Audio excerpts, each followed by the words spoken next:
Alam ko na hindi niyo magugustuhan ang ginagawa ko. Alam ko na pandidirihan niyo ako. Dahil kahit ako, nandidiri na rin sa aking sarili. Ngunit, hindi... Kaya, nilapitan siya ng isang dalaga na may bitbit na styrofoam at suka na nakalagay sa bote ng soft drinks. Miss, okay ka lang? Ano nangyari sa'yo? Bakit ka umiiyak? Yung kasing bag ko eh. Nanakawan ka. Pambihira naman talaga oh. Paano na yan? Taga saan ka ba? Gusto mo bigyan na lang kita ng... Oo, wala namang problema kung gusto mo. Ay, siya nga pala. Ako si Sheena. Ikaw, anong... Paradahan ng tricycle ang dalawang dalaga. Ilang minuto lamang ay nakarating na sila sa bahay ni Sheena. Katamtaman lamang ang laki noon, ngunit maayos ang mga gamit sa loob. Dahil sanay sa simple... Ano pa? Kaya kailangan kong kumayod para mabuhay kami. Ano bang sakit ng nanay mo? Ay, na-stroke siya. Ayun, sabi ng doktor may pumutok na ugat sa utak niya kaya... Ayun, hindi rin nila alam kung may tsansa pa siya magising. Pero umaasa kumuha ng balot. Saan? At paano? Oh, wag naman masyadong excited. At saka, wag na maraming tanong. Kasi kailangan na nating umalis. Bago mag-alas 10, aalis ako. Magde-deliver ako ng balot tapos may importante rin akong pupuntahan. Importanteng pupuntahan? May bago ka na namang racket? Ay, ayan. Buhati mo ng mga yan at isakay mo na. Huwag na masyadong maraming tanong. Ang importante, may pera tayo. Oo na, nagagalit ka na naman eh. Ngayon, maayos ng buhay nila at kapag wala... Aliw na aliw naman si Emong kay Leia dahil sa mabilis kumilos at mabilis lamang na natutunan ang kanilang ginagawa. Kapag may pagkakataon, panay naman ang usisa niya tungkol sa dalaga. Tawang-tawa pa yon nang malaman na nanakawan siya ng gamit. Akalain mo sa dami ng mananakawan, ikaw pa talaga? Pero may mga pagkakataon talagang hindi natin matatakbuhan na bahay. Hindi ko kasi alam kung anong oras ako makakauwi at may kailangan din akong puntahan mamaya. Ikaw napapadalas na yung mga lakad mo sa gabi. Huwag kang gagawa. Baka mapisikan ka pa ng mantika. Sayang naman yung kutis mong porselana. Okay lang naman. Walang dahilan para mag-inarte. Kasama yun sa trabaho natin. Paano? Kayo nang bahala dito, ha? Aalis na ako. Mag-iingat ka. Balot talagang hindi pinatawad. Sa bagay, maganda naman talaga. Mula ulo hanggang talampakan ay napakakinis. At saka hindi hamak na mas bata kaysa sa asawa niya. Iba rin talaga tong si Zero. Mahilig din talaga sa sariwang putahe. Isang napakalaking compound na may dalawang malaki at magarang bahay. Mayroon ding taniman ng mga... Pag hindi mo na gusto, ibalato mo na sa akin. Ayos ba yon? Oo naman, walang problema. Ikaw pa ba? Malakas ka yata sa akin. Nakangising tinungo ni Jason ang pinto at pinagbuksan ang dalaga. Tinitigan muna ng lalaki ang maamong muka nito. Pagkatapos ay kinindatan niya pa yun. Ay, Sheena. At tumungo sa may kusina kung saan naroon si Anton. Nandito na ako, Anton. Medyo inagahan ko na para makauwi rin ako agad. Ayan na rin yung order mo. Ayos. Kailangan ko ito ngayon. Sheena naman, kararating mo lang tapos pauwi na agad na nasa isip mo. Hindi mo man lang ba ako na-miss? Kasi ako, sobrang miss na kita. Sandali lang.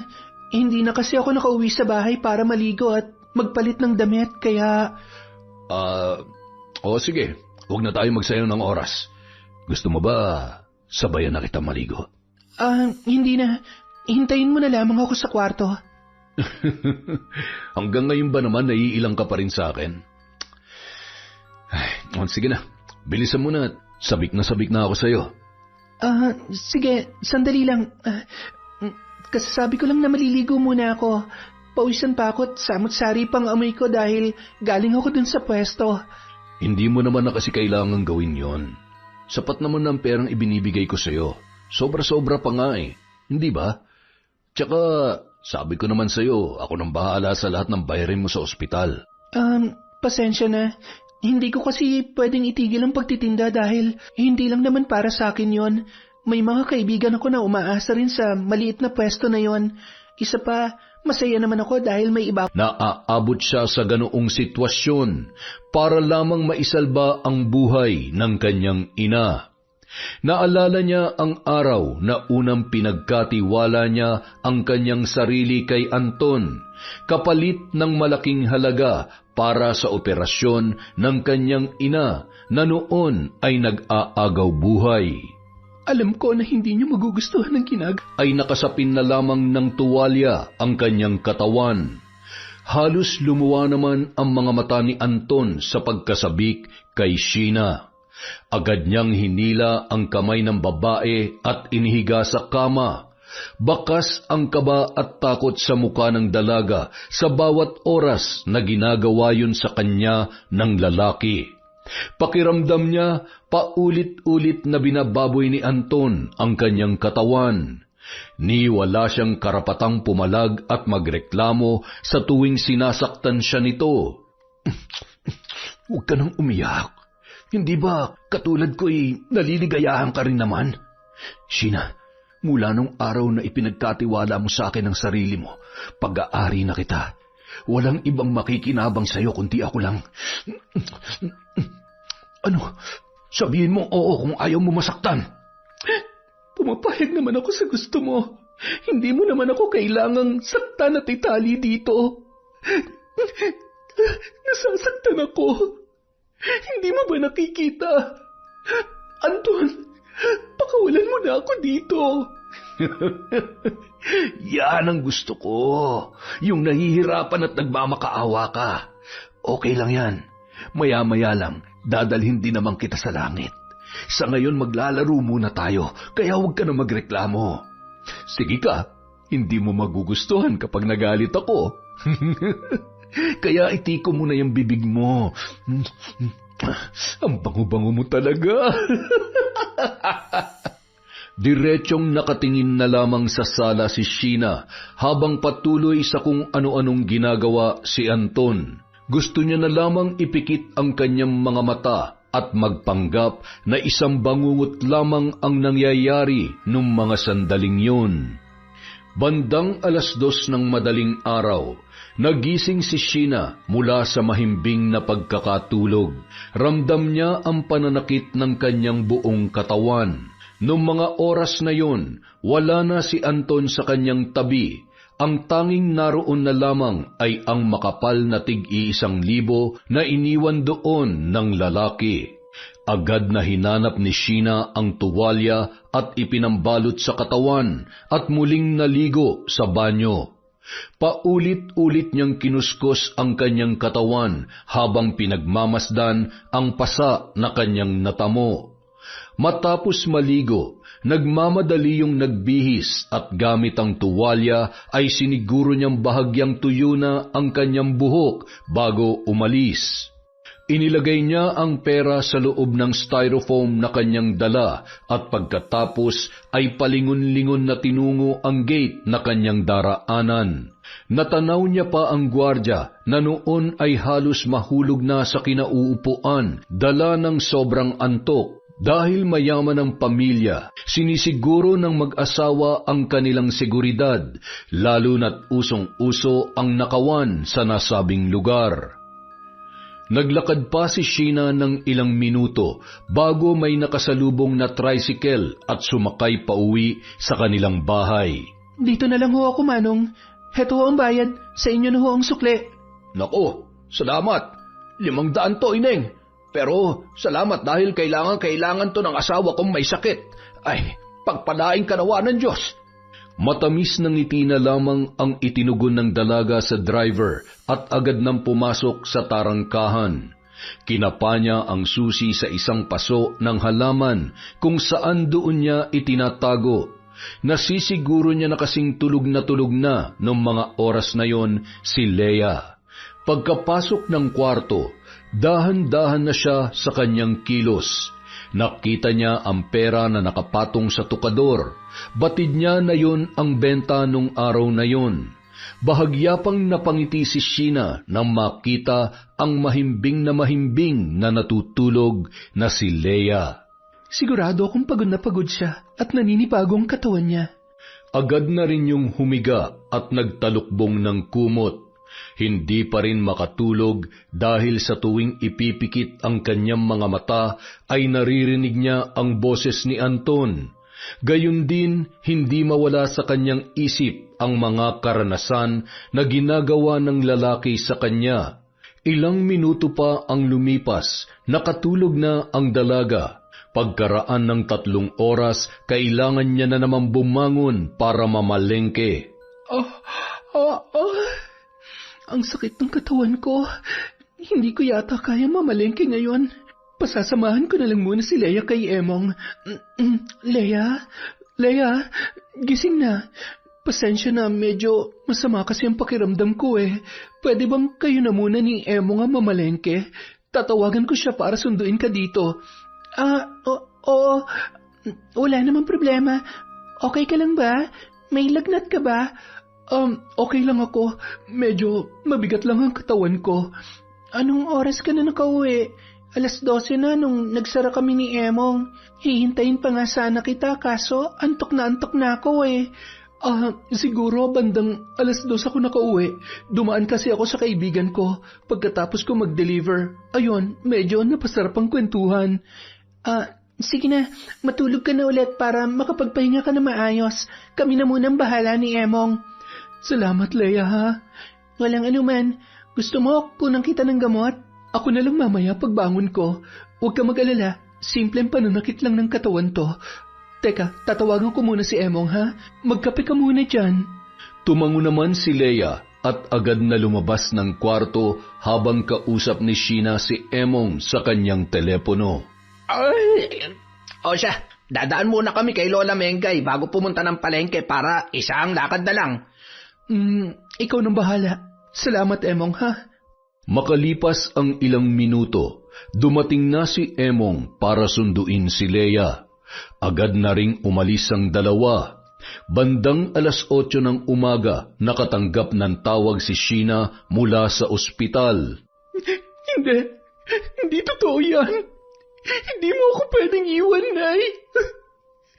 Sabi ko naman sa'yo, hindi mo ako pwedeng iwan eh. Ginagawa ko naman ng lahat, di ba? Natataranta siyang tinawagan si Emong para ibalita ang nangyari. Ano? Ay, huwag ka nang umiyak. Pupunta na kami ngayon din. Pupuntahan natin agad ang nanay mo, ha? Hintayin mo kami ni Leia at baka kung mapaano ka pa. Sige na. Ano nangyari? Wala na nanay ni Sheena. Ay, pero mas mabuti na rin siguro yun dahil pareho na silang nahihirapan sa sitwasyon. Umuwi na tayo. Sasamahan natin siya sa ospital. Ay, kawawa naman siya. Tara na, kailangan niya tayo ngayon. Nang makauwi, nadatnan nilang umiiyak sa kwarto si Sheena habang inaapoy ng lagnat. Kailangan mo maging malakas. Ikaw dapat ang mag-asikaso sa nanay mo. Kung pwede lang na kami na lang dalawa para makapagpahinga ka, ginawa na namin. Ay nako, tumigil ka na rin sa kakaiyak at lalo ka lang mahihirapan. Anong tumigil? Okay ka lang ba? Wala na si nanay. Hindi mo ba naiintindihan kung gaano kasakit yon para sa akin? Siya na lang ang meron ako, Emong. Alam mo naman yon, di ba? Siya ang dahilan kung bakit ginagawa ko lahat ng to. Ginawa ko naman ang lahat para mabuhay siya. Alam ko naman, pero dapat hinanda mo na rin ang sarili mo para sa bagay na to. Matagal na siyang wala. Kailangan mo lang tanggapin dahil hindi mo naman hawak ang buhay niya. May dahilan ng lahat, Sheena. Kaya kumalma ka na nang makaalis na tayo. Huwag ka mag-alala. Nandito pa naman ako eh. Kami ni Leia. Hindi ka namin pababayaan. Tama si Emong, Leia. Kahit bago lang tayo magkakilala, alam ko na napakabuti mong tao. Kaya makakaasa ka na mananatili ako mabuting kaibigan sa'yo na masasandalan mo ako sa mga ganitong pagkakataon. Niyakap na lamang ng dalawa ang noon ay patuloy pa rin sa paghagulhol na si Sheena. Makalipas ang 1 linggo matapos mailibing ang nanay ng dalaga, paunti-unting nanumbalik sa normal ang kanilang buhay. Bumalik sila sa pagtitinda at kasama na roon ang hindi pagsipot ni Sheena kay Anton. Halos mabaliw naman ang lalaki, lalo na nang hindi na sinasagot ng dalaga ang kanyang mga tawag. Isang hapon, nagulat na lamang si Sheena nang pinuntahan siya noon sa kanilang tindahan. Nang matanawan niyo ng dalaga ay agad niya yung nilapitan. Nagkatinginan naman sina Leia at Emong at nagtataka kung sino ang lalaking kausap ng kanilang kaibigan. Anong ginagawa mo dito? Nandito ako para ipaalala sa iyong obligasyon mo sa akin. Ano, basta-basta mo na lang ako hindi sisiputin? Bakit? Hindi mo na ba ako kailangan? Dahil wala na nanay mo? Sheena, ako magdedesisyon kung hanggang kailan ka magbabayad sa akin. At para sabihin ko sa iyo, ni hindi ka pa nga nangangalahati sa halaga ng perang binitawan ko sa iyo eh. Kaya hindi pa tayo tapos. Pakikinabangan kita hanggat gusto ko. Hanggat hindi ako umaayaw. Kapag hindi ka sumunod sa kasunduan natin, hinding-hindi mo magugustuhan ang gagawin ko. Tandaan mo yan. Napakasama mo. Hayop ka. Oh, dahil hindi mo na ako kailangan, masama na ako agad? Ay nako, Sheena. Pinakinabangan mo rin naman ang hustong hayop na nasa harap mo, di ba? At makikita mo kung gaano ako kahayop kapag hindi mo sinunod ang gusto ko. Pumunta ka sa bahay mamaya. Kung hindi, baka madamay pa mga kaibigan mo. Matapos sabihin yon, agad na pinaharurot ni Anton ang kanyang sasakyan. Pilit namang kinalma ni Sheena ang sarili bago bumalik sa kanilang pwesto. Sino ba yung kausap mo? Parang ngayon ko lang nakita yun ah. Wala yon. Naniningil lang ng utang. Alam mo naman. Magkano bang utang mo sa kanya? Bakit, babayaran mo ba? Hindi. Ang ibig kong sabihin, ano naman ang ibabayad ko? Wala nga tayong kapera-pera at mahigit 1 linggo yata tayong walang kita. Tsaka kakarampot lang naman ang kaya kong may tulong sa'yo kung sakaling kailanganin mo na malaking halaga. Kung kinakailangan kong basagin yung alkansya ko, gagawin ko yun. Ay, masyado ka namang seryoso. Huwag mong problemahin ang problema ko. Ako may utang, kaya ako magbabayad. Huwag mo na muna akong sahuran para makaipon ka ng pambayad dun sa lalaking yon. Ay, alam niyo sa kabila ng mga nangyayari, ang swerte ko pa rin na may mababait akong kaibigan. Salamat. Sobrang salamat pero wala kayong dapat ipag-alala. Ako nang bahala dito. Sigurado ka? Basta kung may problema ka, sabihin mo sa amin ha, para alam namin kung paano ka namin matutulungan. Tumangutango na lamang si Sheena at matipid na napangiti. Ay, kung alam niyo lang, kung sakali man, magbabago kaya ang tingin niyo sa akin? Pandidirihan niyo ba ako? Ay. Napatingin na lamang siya sa kawalan habang iniisip ang mga naging desisyon sa buhay.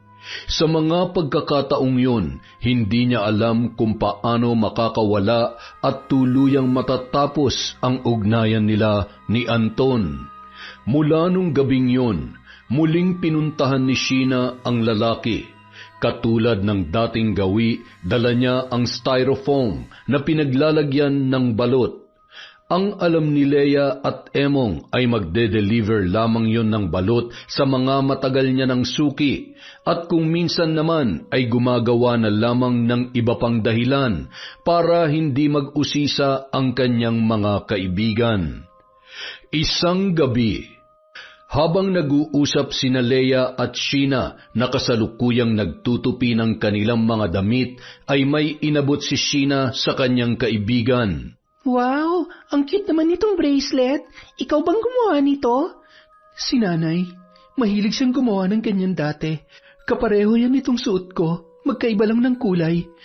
Oo nga no. Salamat ha. Alam mo, lagi kong suot to. Kasi pakiramdam ko, kasama ko lang siya. Sayang no, hindi ka na nagkaroon ng pagkakataon na makilalang nanay ko. Sobrang bait nun at maalaga. Alam mo, maswerte ka kasi naranasan mo pa rin na magkaroon ng masayang pamilya. Parehong mabait ang nanay at tatay mo. Bagay na ni minsan hindi ko naranasan at mararanasan pa. Minsan nga iniisip ko kung hinahanap din kaya ako ng tatay ko. Anong klaseng tao kaya siya? Kaya lang sa edad kong to, malabo na sigurong makilala ko pa siya. Mas lalong malabo na umasang hinahanap niya rin ako matapos niyang takbuhan noon si nanay. Iba-iba talaga ang kapalaran ng tao. Hindi rin natin hawak at kontrolado ang mga nangyayari o mangyayari sa mga darating na araw. Ay, siya nga pala, may lakad ulit ako mamaya. Dating gawi, kayo nang bahala ni Emong. Sige, basta mag-iingat ka ha. Lagi pa namang gabi ang lakad mo. Mabuti sana kung kasama mo kami ni Emong. Huwag ka mag-alala, sanay na ako. Walang mangyayaring masama sa akin. Ako pa ba? Bandang 4:00 pa lamang nagulat si Leia at Emong. Saan pupunta yun? May lakad na naman? Oo. Sinabi niya yun sa akin kanina. May pupuntahan nga raw siya. May pupuntahan na naman? Napapadalas na yata yan ah. Wala ka bang napapansin sa kanya? Pakiramdam ko kasi may hindi siya sinasabi sa atin eh. Wala naman. Pero nung isang beses may mga pasasya na parang sa may bandang likod. Oh, anong sabi niya? Sabi niya lang, madalas daw kasi siya nagkakapasa kapag malapit na magkaroon. Pero nung minsan, parang tulala siya. Siguro namimiss niya yung nanay niya. Natural lang naman yon. Pasa? Tapos madalas, masama ang pakiramdam. Hindi kaya may sakit siya? Grabe ka naman, wala naman siguro. Ay, kung ano-ano na naman yung iniisip mo. Sa tingin ko naman wala naman siyang ibang tinatago. Tsaka sabi niya sa akin, malapit na raw mabayaran yung mga utang niya. Ay, mabuti naman. Teka, saan siya kumukuha ng pera? Ang dami mo namang tanong. Bahala ka na nga dyan. Ang kulit-kulit mo naman eh. Kapag ako nainis, babarangin na kita. Oh, marunong ka? Masama yun ah. Oo, alam ko. Mambabarang yung lola ko at tinuruan niya rin ako. Kaya lang ayaw ko naman maging mambabarang kung sakaling ikaw ang una kong... Magkakasundo pala kayo ni Lola Mengay. Marunong din yun mambarang. Lagi nga kaming kinukwentuhan nun ni Sheena eh. Paano kaya ginagawa yun?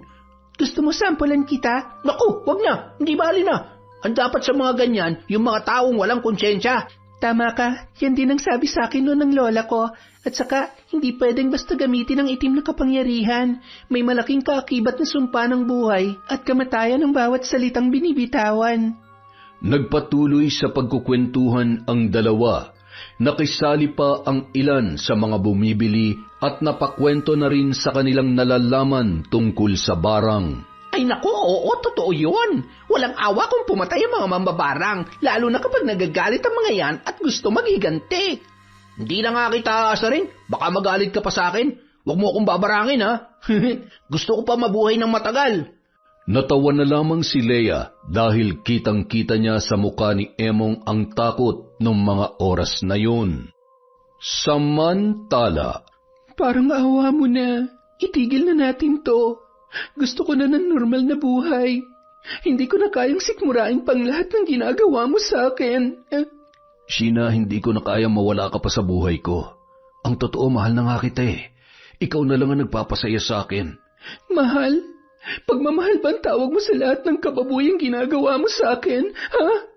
Anton, pagod na ako. Ayaw ko na. Hindi mo ako pwedeng iwan. Akin ka lang.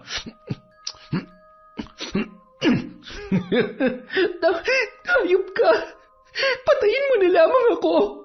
Parang awa mo na, patayin mo na ako. Gusto mo talaga masaktan, ha? Kayang-kaya kitang patayin kung gugustuhin ko. Bakit ba kasi ang tigas ng ulo mo? Hindi ka marunong umintindi, ha? Mahal naman kita eh, at hindi ka naman masasaktan ng sobra kung aayon ka lang sa gusto ko. Masasaktan ka lang pag nag-inarte ka. Lagi mo na lang kasi inuubos ang pasensya ko eh, ha? Tandaan mo, hawak kong buhay mo. Ako magpapasya kung hanggang kailan ka mabubuhay para pagsilbihan at paligayahin ako, Sheena. Ha?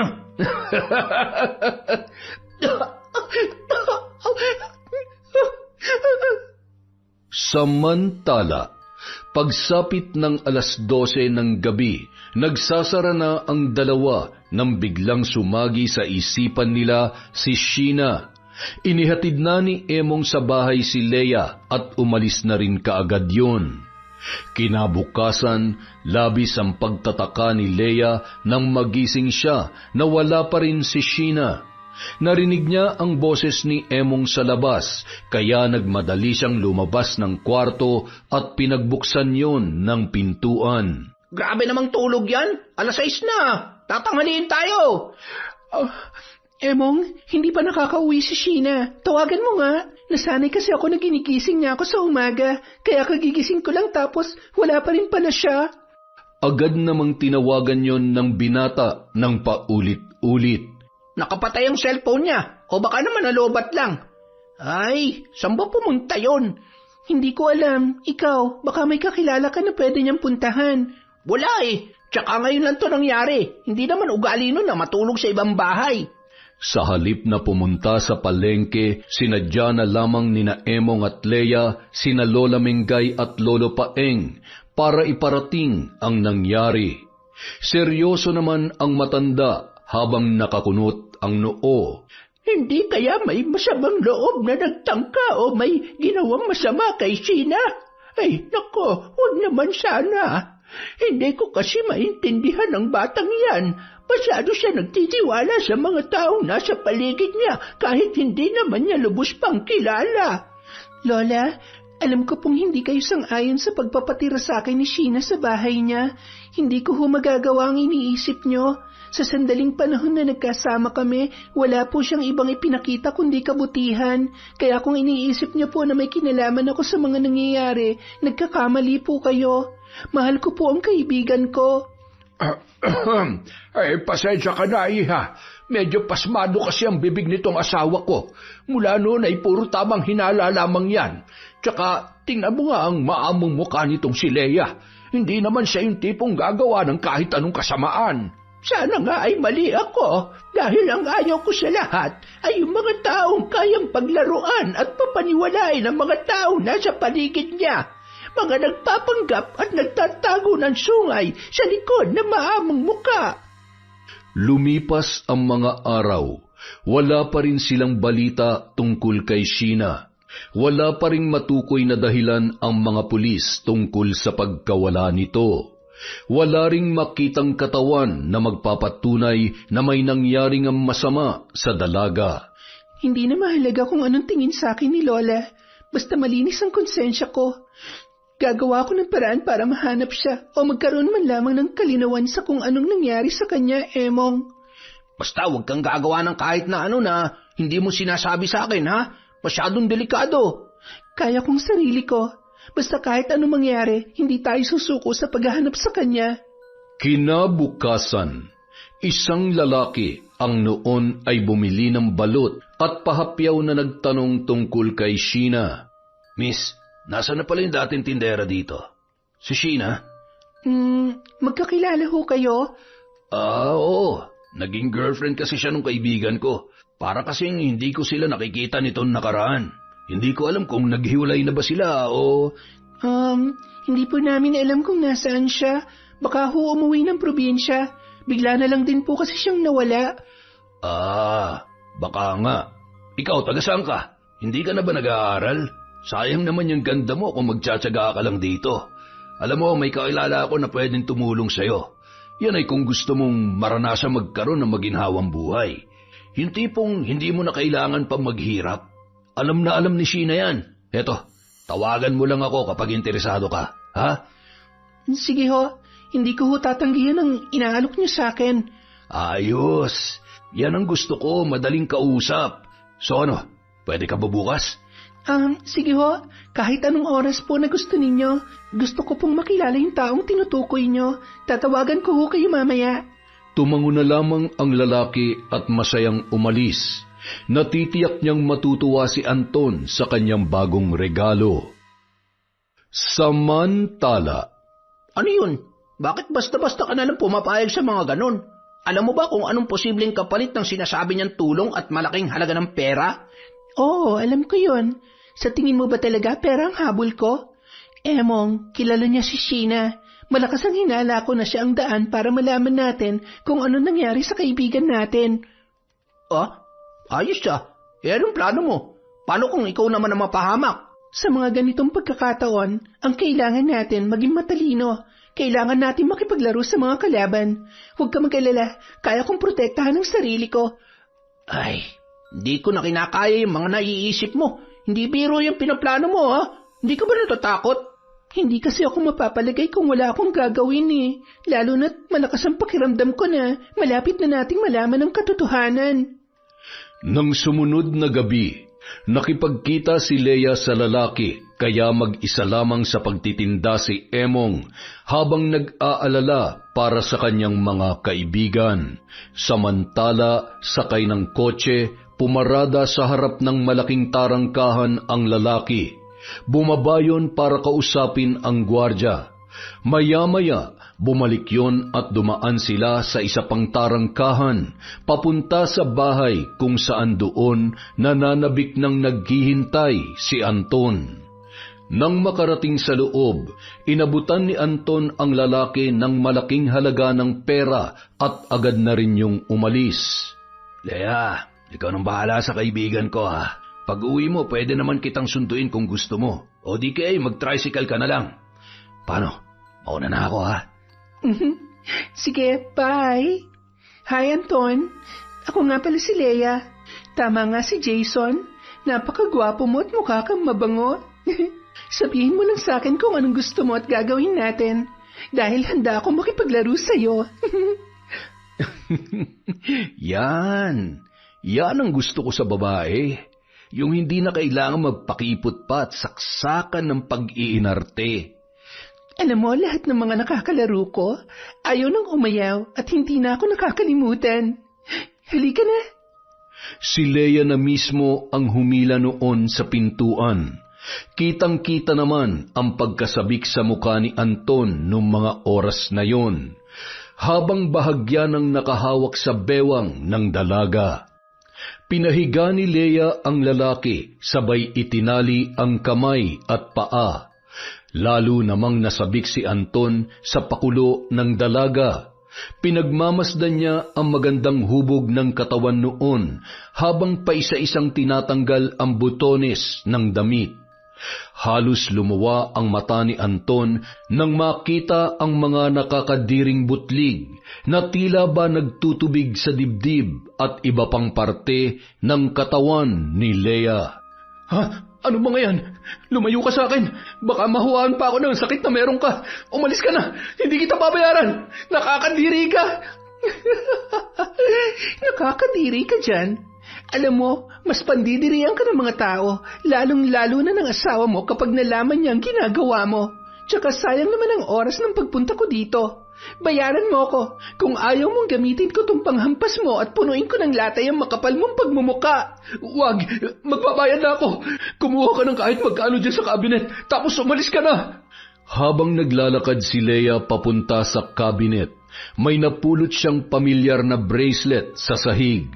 Hindi ako maaaring magkamali. Kay Sheena to. Hayop ka? Anong ginawa mo sa kaibigan ko? Nang makakuha ng pera, agad nang lumabas si Leia sa kwartong yon. Sandali lang. Sabi mo umalis na ako. Ano nagpabago sa isip mo, ha? Talagan mo muna ako dito. Bakit ko naman gagawin yon? Ayoko nga. Siguro mas masaya kung yung asawa mong gagawa niyan para sa'yo. Bye! Iniwan yon ng dalaga sa ganoong sitwasyon. Mabuti na lamang bumalik doon si Jason, kaya naman nakalagan niya ng tali si Anton. Hayop na babae yun. Kasalanan mo to eh. Alam mo bang maruming babae yun? Mukhang may sakit na sa dami ng lalaking nakayari sa kanya. Hindi hamak na mastuso pa sa akin. Tarantado. Malay ko ba naman? Mukha naman kasing ewan ko sa'yo. Wag mo nang ibabalik dito yun ha, kundi malilintikan ka sa akin. Makalipas ang 1 linggo, nagulat na lamang si Anton nang ipakilala sa kanya ni Marisa ang bago nilang kasambahay. Mabait at maaasahan tong si Leia. Alam mo ba, tinulungan niya ako nung muntik na akong mapatay na magnanakaw na tumambang sa akin noong nakaraan. Napakatapang niya, kaya yan, bilang kapalit sa kabaitan niya, binigyan ko siya ng trabaho. Nanlilisik naman ang mga mata ni Anton habang nakatingin sa dalaga. Madam, parang hindi po yata ako gusto ni Sir. Tingnan niyo po para pong galit siya at... Pasensya na. Ganito lang talaga ako kung tumingin. Oo nga naman. Ganyan talaga siya. Masamang tumingin at masakit sa paningin.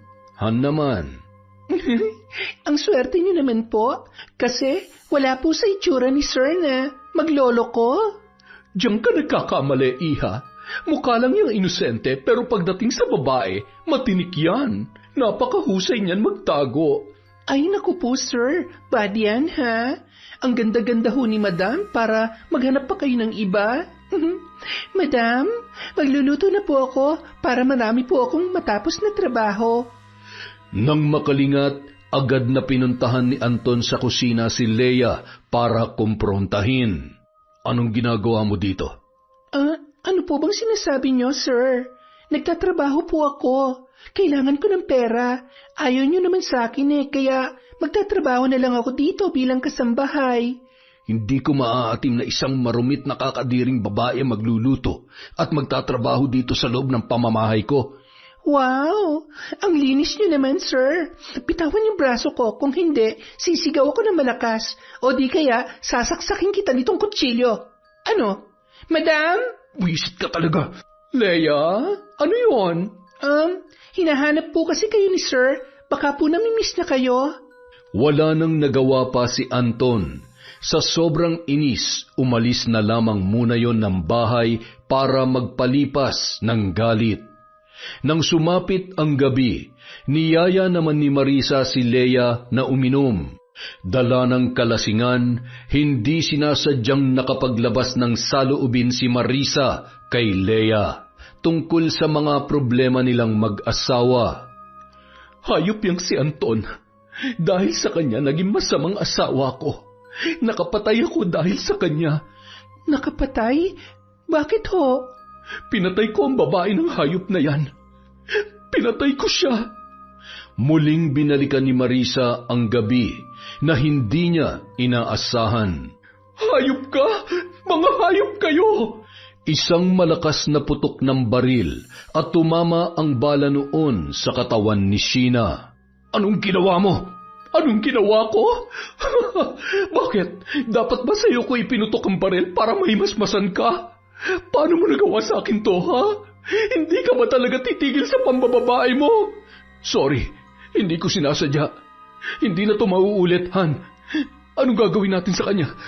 Hindi na siya humihinga. Patay na siya. Hindi. Ikaw ang dahilan kung bakit namatay ang babaeng yan. At dapat lang siya mamatay. Ano nakita mo sa kanya? Nawala sa akin, ha? Ano? Sumagot ka. Han, nambababae lang naman ako pero ikaw pa rin naman ang mahal ko. Kailangan natin mailigpit ang katawan niya dahil siguradong... Gusto mo bang makulong? Kasalanan mo lahat ng to. Kasalanan mo! Matapos maikwento ng lasing na si Marisa kay Leia ang nangyari, hindi niya napigilan ang sarili na mapahagulhol. Habang nakayakap sa kanya si Marisa na tila punong-puno ng pagsisisi sa kanyang nagawa. Kinaumagahan, nagising na lamang si Marisa na wala na si Leia. Nagtaka siya kung bakit, ngunit naiintindihan niya naman sa pag-aakalang natakot yun sa kanyang nalaman. Hayaan mo na yun, mas mabuti na rin na umalis siya. Mukhang hindi naman mapagkakatiwalaan. Sa kabilang banda, agad na tumungo si Leia sa bahay ni na Lola Mengay para ipaalam ang kanyang natuklasan. Wala tayong laban sa yaman nila. Pero may iba pang paraan para may paghiganti natin ang apo ko. Mga wala silang puso. Tutulungan ko ho kayo. Gusto ko pong makasiguro na magbabayad sila sa kasalanan nila. Patawarin mo ko, Iha, dahil minsan kitang pinaghinalaan sa nangyari sa kanya. Huwag niyo na hong isipin yan. Ang mahalaga sa ngayon, alam na natin ang totoo. Sana lang ay malaman natin kung nasaan itinapon ng mag-asawang yun ang bangkay ni Sheena. Kinagabihan, habang naliligo si Marisa sa banyo, bigla na lamang yun napasigaw nang makita na nalalagas ang kanyang buhok at napakarami niyang pasa at nagnanaknak na malalaking paso sa katawan. Anton! Tulong! Tulungan mo ako! Ano nangyayari? Bakit ako nagkakaganito? Anong mga yan? Hindi pwedeng mangyari sa akin to. Anong gagawin ko? Sabihin mo nga sa akin, may tinatago ka bang sakit? Ano bang pinagsasasabi mo? Wala akong sakit. Hindi ko alam kung bakit nangyayari sa akin to. Hindi kaya kinukulam ako? At sino naman ang gagawa nun sa'yo? Malamang isa sa mga babae mo. Ikaw naman lagi nagdadala ng kamalasan sa bahay na ito eh. At wala ka nang ginawa kundi isisi sa akin ang lahat. Nakakasawa ka na. At ikaw pa talagang nagsisisi. Alam nating dalawa na ikaw ang dahilan kung bakit... Hindi ako makahinga, Anton. Huwag mo kong artehan ng ganyan, Marisa. Hindi nakakatuwa. Gumising ka. Marisa? Marisa? Ano mga to? Napakabaho. Bigla na lamang bumulwak ang putik at nana na may kasamang bulati at uod sa bibig ni Marisa. Tatayo na lang sana si Anton para tawagin ang kanyang mga anak nang bigla naman yung namilipit sa sobrang pananakit ng kanyang tiyan hanggang sa gumapang na yun sa sahig. Unti-unti niyang naramdaman ang paglobo ng kanyang tiyan hanggang sa pumutok yun at may naglabasang iba't ibang insekto.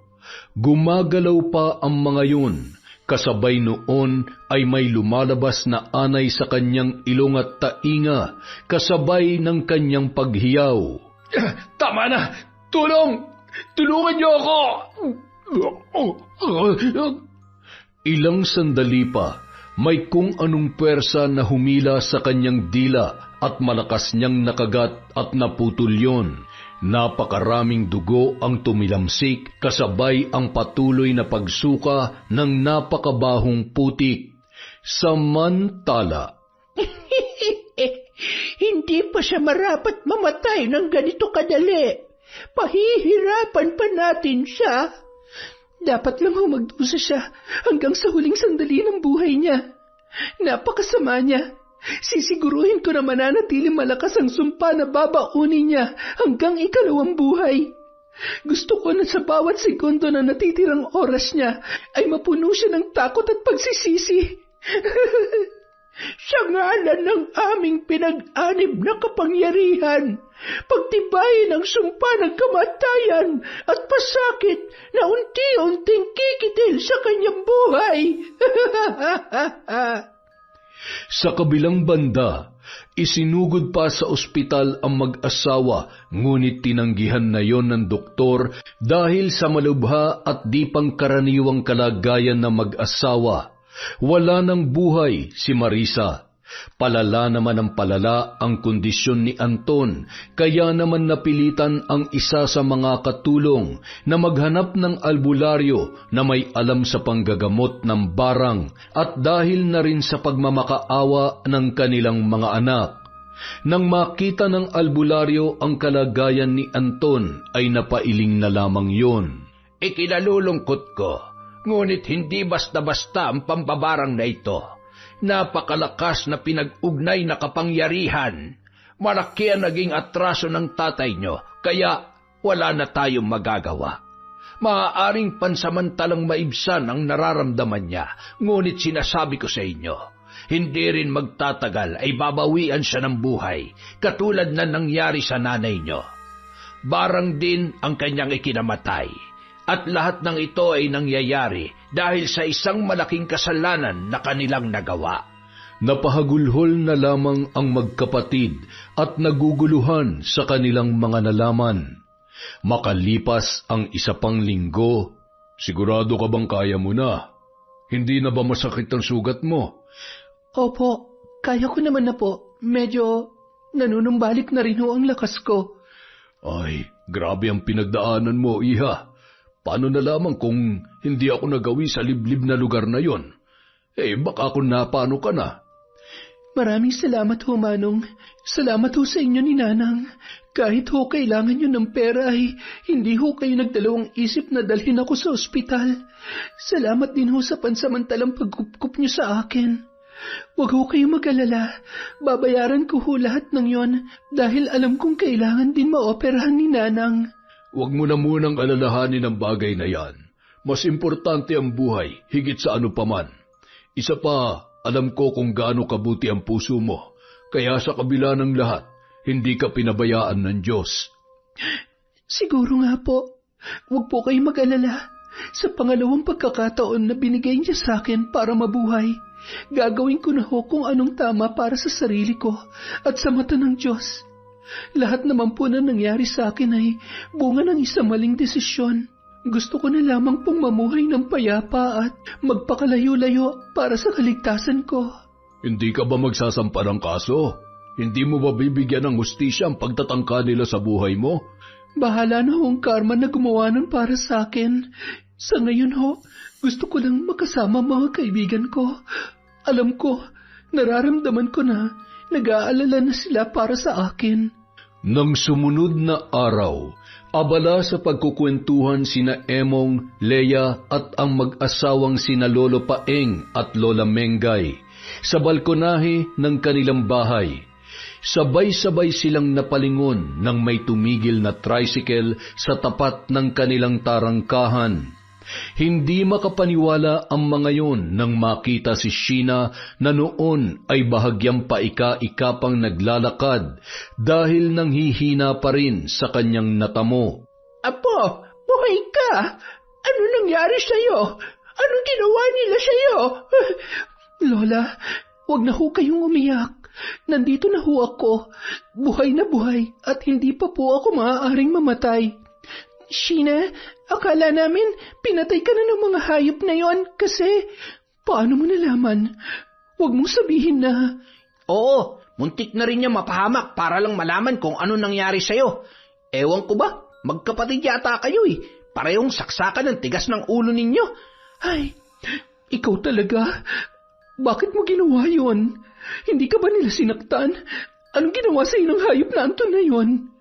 Kalimutan na natin yon. Basta sa ngayon, gusto lang muna kitang... Emong, hindi mo ba namiss ang kaibigan natin? Bakit kayo ganyan? Ayaw ko pa namang umiiyak at nakakabawas ng kapugian. Sana'y mapanatili niyong ganyang katibay ang pagkakaibigan ninyo. Apo, mas makabubuti kung dumito ka muna at na maalagaan ka namin. Ipahinga mo muna ang isip at katawan mo. Hayaan mo muna sina Emong at Leia sa negosyo ninyo. Kailangan mo munang alagaan ang sarili mo. Tsaka wala ka na rin dapat ikatakot pa dahil pinagbayad na namin sila sa mga nagawa nilang kasalanan sa'yo. Siya nga po pala, Manong, halipo muna kayo dito. Agad namang lumapit ang matandang lalaki sa kanila na may masayang ngiti sa kanyang mga labi. Lolo, Lola, Emong, Leia, gusto ko palang ipakilala sa inyo ang... Ay, Diyos ko naman, Apo, huwag naman ganito. Huwag ka naman pumatol sa kaidaran lang namin ng Lolo Paeng mo. Ay, Jesus Mariosep, hindi po ako boyfriend ng apo ninyo. Ako ho yung nakakita sa kanya sa may sementeryo nung itapon ho siya roon ng mag-asawa. Hindi ko naman ho matiis na hindi siya tulungan, lalo na ho't minsan ko na siya naging pasahero. At kahit sino naman sigurong nakakita sa kanya, itutulungan siya. Ganun ba? Salamat sa'yo. Pasensya na. Mas matatanggap ko pa kung ako na lamang ang liligawan mo kaysa sa apo ko. May asawa na ho ako. Pasensya na. Ay, iha, uuwi na muna ako. Dumalaw ka na lang sa amin kapag malakas ka na, ha? Abay, hindi na ako bet. Hindi na ata gumagana yung beauty ko, ha? Aray! Kapag ako lumilingon sa iba, galit na galit ka. Tapos ngayon, harap-harapan mo ipinamumukha sa akin na interesado ka pa magpaligaw sa iba. Manahimik ka nga dyan. Nagbibiro lang naman ako. Kung ako ikakarengkeng, di sana noon pa. Ngayon pa ba? Uugod-ugod na tayo. At saka, huwag ka mag-alala. Kung sakali man ay hindi na rin naman ako mabubuntis. Ay naku, ito talagang matandang ito. Puro kalokohan. Baka pwede nyo naman kaming patikmin ng napakasarap nyong tinola. At saka, mukha akong gutom na si Sheena. Nangangayayat na at mukhang kailangan niya ng humigop ng sabaw. Siya, manghuli ka ng manok sa likod at katayin natin. Ikaw, Apo, magpahinga ka muna, ha? Leia, alalayan mo muna ang kaibigan mo at magkwentuhan muna kayo. Iginiya naman ni Leia si Sheena sa silid ng dalawang matanda at pinahiga roon ang dalaga habang nagkukwento tungkol sa nangyari. Hindi ko akalain na magagawa mo yon para sa akin. Salamat. Salamat sa bracelet na binigay mo dahil yun ang nagudyok sa akin na ituloy ang plano ko. Akala ko nga si Anton talagang pumatay sa'yo. Yung asawa niya pala. Pareho lang naman sila. Sa paulit-ulit na pananakit sa akin, alam ko na darating talagang araw na mapapatay niya ako. Isa pa, naiintindihan ko kung bakit nagawa yun ng asawa niya. Hindi niya alam na ginagawa yun ni Anton. Baka iniisip niya na kabit ako ng asawa niya. Hindi niya alam na ginagawa lang akong parausan ng demonyong yon kapalit ng pera. Isang malaking pagkakamali na ginawa ko yon. Naging miserable ako sa kagustuhan ko mabuhay si nanay. Ang totoo, ako ang pansamantalang pumatay sa sarili ko. Wala pa rin silang karapatang gawin sa iyo yon, kaya dapat lang na magdusa sila. Ano bang ginawa mo? Wala na si Marisa at si Anton. Nararamdaman ko na malapit ng katapusan niya. Binarang namin siya, kaya siguradong sa mga oras na to, labis niya ng pinagsisisihan ng lahat. O di kaya naman, hinihiling niya na sana'y mamatay na lang siya dahil sa sobrang sakit na nararamdaman niya. Barang? Teka, tinuruan ka ni Lola? Hindi. Sadyang may alam ako dahil isa ring mambabarang ang lola ko. Tapos, nagtulungan kami ni Lola para pahirapan sila, kaya wala na sila magagawa para masaktan ka pa. Mahigpit na yakap na lamang ang itinugon ni Sheena sa kanyang kaibigan habang nagpapasalamat kay Leia. Kinagabihan, habang nakahiga sa kama ay hindi maikilos ni Anton ang kanyang tila na aagnas na katawan. Ramdam niya ang kirot at hapdi ng naglalakihang mga sugat. Ilang sandali lamang, may naramdaman siyang gumagalaw sa kanyang mga mata hanggang sa lumuha siya ng dugo at nana kasabay ng paglabas ng mga insektong patay na.